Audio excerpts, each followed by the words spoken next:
Since doing this movie reviewing experiment, Together is the first film that I'm reviewing that isn't a sequel, remake, reboot, legacy sequel, or any kind of movie based on some pre-existing big franchise. Nope, this is 100% original, and that makes me feel like, finally. Yep, that's right, I wanted to review something that's entirely original, and I also wanted to review a horror movie. Now, the popular trend at the moment is everyone is reviewing the movie Weapons. Well, I like to go against the grain and think outside the box, so I thought I'd review the new body horror movie, Together. Could it be this year's equivalent of The Substance? Well, we're going to find out as we check it out.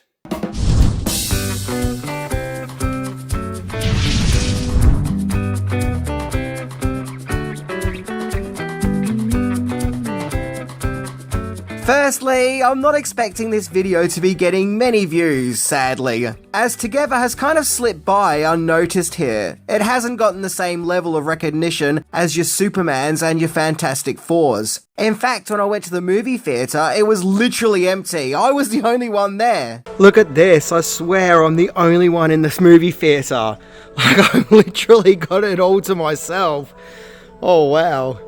But, you know, hey, low views aside, I'm still going to review this. Sometimes you just gotta take one for the team, I guess. Also, Together is actually an Australian movie. It was made by Australians, filmed right here in my home city of Melbourne. Be that an Australian movie with American actors. What's also fascinating is the same thing happened last year with Late Night with the Devil, as that too was made by Australians and filmed here in Melbourne. So it seems that Melbourne is becoming the go-to place for modern abstract horror. Okay, so firstly, anyone who is familiar with this movie, who have seen the trailers or the posters, could see that this is clearly a movie about a couple sticking together and literally dissolving into each other. And that's all I knew about Together, that this was a couple who literally start melting into one another, and that it was a body horror, and that's it. So I was like, yeah, bring on another awesome gross out yuck fest like The Substance.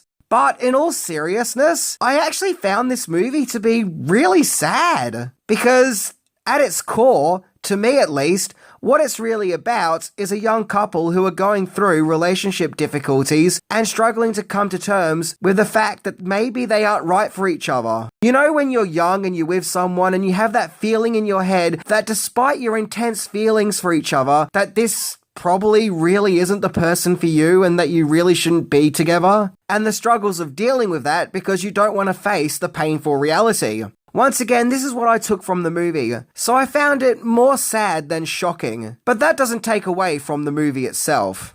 Okay, so this is the part where I start to reveal more of the plot. So if you haven't seen Together and don't want to know about the plot, then please stop watching now, and I thank you for making it this far into the video.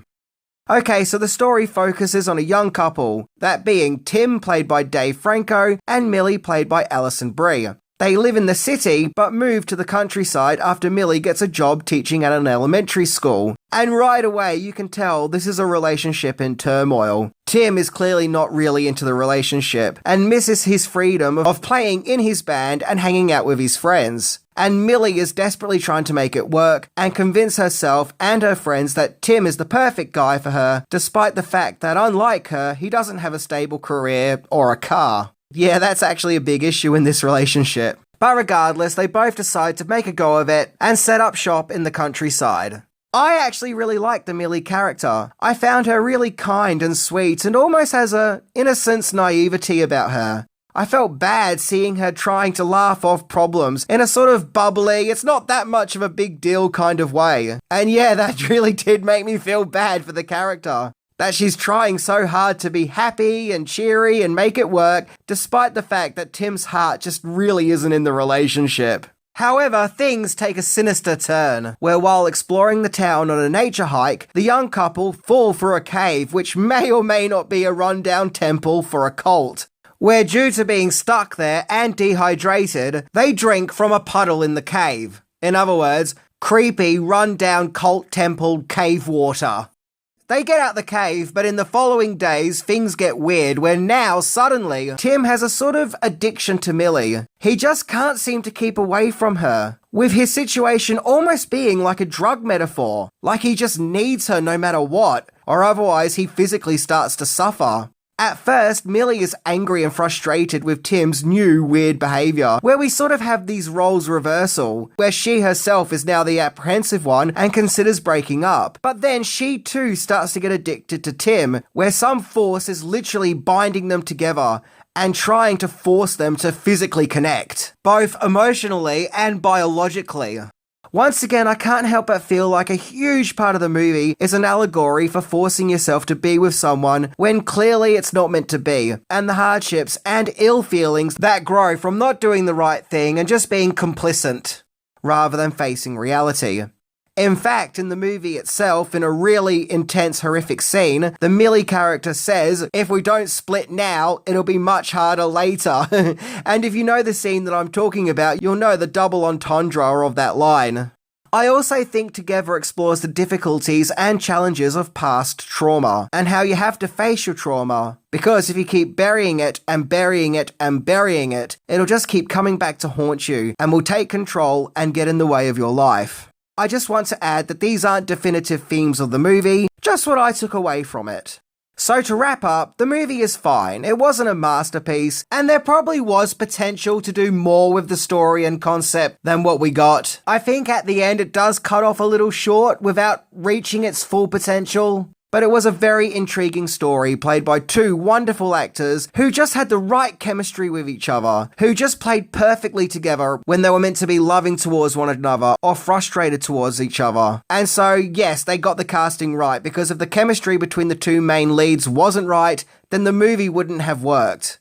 And I also want to add, just once again, the movie didn't so much gross me out, but just make me feel a little sad. But don't they say that all the best love stories are sad and tragic? And look, it's just wonderful having a movie that is original, that's not a sequel or a legacy sequel or a remake or a soft reboot or a superhero movie with superheroes flying around hitting each other.